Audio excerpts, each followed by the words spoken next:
Hello everyone, welcome to my channel. Please subscribe and stay tuned by clicking the bell icon. Tom King targets a new victim in Emmerdale as a resident is left to die in horror events. As the couple host a dinner party for friends and family, the tension can be cut with a knife. But guests are more focused on Rona Goskirk, Zoe Henry, and Marlon Dingle's Mark Charnock, marriage crashing onto the rocks. Behind the closed door of the kitchen, Tom's cruel behavior is heightened even further, as the true reality of what Belle is enduring is confirmed in incredibly dark scenes.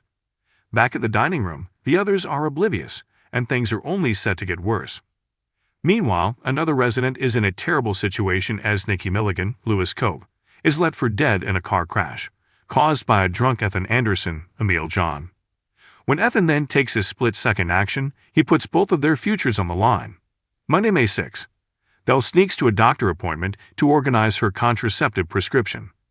Anxious as she explains to Manpreet, she doesn't want it sent to her home like her other medication, and they find a solution. Meanwhile, at work, Tom is patronized by Vanessa when he messes up diagnosing an elderly dog with cancer without conducting the necessary diagnostic tests. When Vanessa and Patty arrive in the nick of time, she swiftly orchestrates the correct blood tests, and it is just an abscess. As the furious customer heads out, Tom starts playing victim, laying it on thick how Vanessa makes him feel unwelcome at the practice.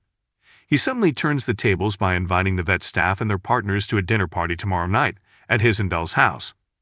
Tom returns home furious after this terrible day and tells about the dinner tomorrow and firmly puts the success of it down to her. Feuding Marlon and Rona finally agree to meet for lunch. Things are awkward, especially when Rona tells Marlon she's accepted Tom's invite to dinner the following night. He's frustrated to have not been consulted. He agrees to attend, but they're further apart than ever. Ruby reluctantly accepts Maura's offering of a reconciliatory lunch, but over lunch Maura comes up with a plan. Tuesday, May 7. As guests arrive for the dinner party, tensions simmer between Rona and Marlon. While loved-up Mandy and Patty only heighten the awkwardness, Tom's toast about marital solidarity exposes the cracks in Rona and Marlon's relationship further.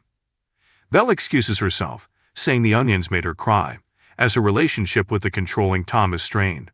Unbeknownst to her, he had found her hidden contraceptives earlier. The row between Rona and Marlon erupts as they lay bare their issues publicly. Rona tries leaving, but defiant Marlon rejects it, forcing Rona to seemingly end their marriage in front of everyone. In another view of the same events, Belle puts the finishing touches to the Dalehead dinner, but critical Tom asks her to change into a more appropriate outfit, and she compliantly heads upstairs. Struggling with a kitchen drawer, he finds her hidden contraceptives, but before he can confront her, the guests start to arrive. When Belle goes upstairs, Tom joins her in the bathroom. Soon Tom doesn't let Belle out of his sight in the kitchen. When Rona finally puts her foot down to leave following the argument, the other guests apologetically follow suit. Belle's desperate for people to stay, but they all make their excuses. And as guests depart, the terrifying reality of Belle's life with the menacing Tom is laid bare. Wednesday, May 8. With all the nonsense going on at home, Nikki is frustrated and asks Suni if they can live together. Patty talks to Marlon post-dinner party and tries to urge him to make amends with Rona.